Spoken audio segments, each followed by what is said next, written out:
Right now, you can send a text, record a voice note, or say a few words and instantly transfer an idea from your mind into someone else's.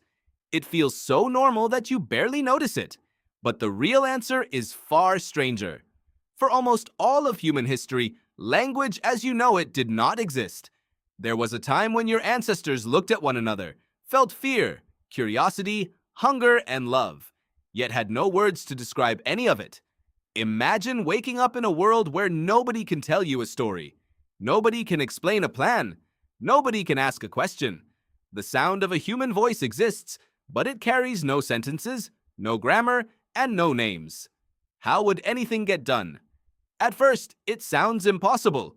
Modern life depends on language so completely that it feels like the foundation of intelligence itself. But your ancestors survived for hundreds of thousands of years before complex language emerged. They hunted, they cooperated, they raised children, they crossed dangerous landscapes. Somehow, they managed all of that without speaking the way you do today. So what did they actually do? The answer begins with a strange realization. Communication is much older than language. Long before humans existed, animals were already sending signals to one another. Birds use calls, wolves use body posture, chimpanzees use facial expressions, gestures, and vocal sounds. None of these systems are language in the modern sense, but they still transfer information. Your ancestors inherited that ancient toolkit. A raised eyebrow could mean attention. A sudden freeze could mean danger. A pointed finger could direct a group toward food. A fearful expression could spread alarm through an entire community within seconds. Even today, you instinctively understand many of these signals without thinking about them. Why? Because parts of your brain evolved long before words.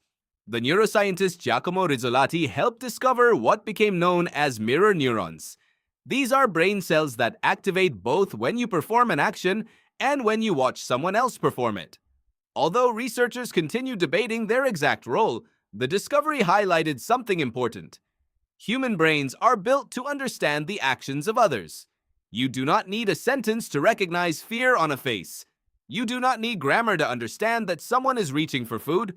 Your brain constantly predicts intentions from movement alone. This ability may have been one of the earliest foundations of human cooperation. Before language, groups could still coordinate through shared attention. One person notices something, others follow their gaze. Suddenly, the entire group understands that something important is happening. This sounds simple, but it changes everything. Psychologists sometimes call this joint attention. It is the ability to focus on the same thing while understanding that another mind is focused on it too. Human children begin developing this skill early in life. Some researchers believe it played a critical role in the evolution of communication. Imagine a group standing near a river. One individual spots animal tracks. They point, others look, heads turn, eyes narrow. The entire group now shares information without a single word being spoken. No vocabulary, no grammar. Yet knowledge has moved from one brain to many. Over time, gestures likely became increasingly sophisticated. Researchers such as Michael Tomasello have argued that gesture may have played a major role in the origins of language. Before spoken language became dominant, your ancestors may have relied heavily on hand movements, facial expressions, and shared context. Think about how much you can communicate without speaking even today. You can wave someone closer, you can signal silence, you can shrug, you can point, you can warn. Entire conversations sometimes happen through nothing more than a glance across a room. Now imagine a world where those abilities were not secondary to language, they were language. Of course, gestures have limits. You cannot easily describe yesterday's hunt through simple pointing. You cannot explain a distant mountain beyond the horizon. You cannot discuss a future plan involving dozens of details. As human societies became more complex, those limitations became increasingly costly. Yet early humans found creative ways around them. One possibility involves imitation. Humans are extraordinary imitators.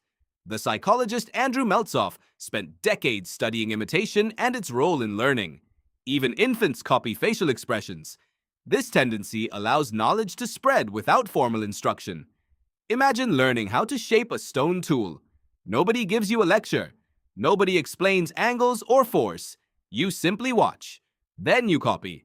Then you fail. Then you watch again. Knowledge passes from generation to generation through demonstration rather than description. In some ways, this system is remarkably effective.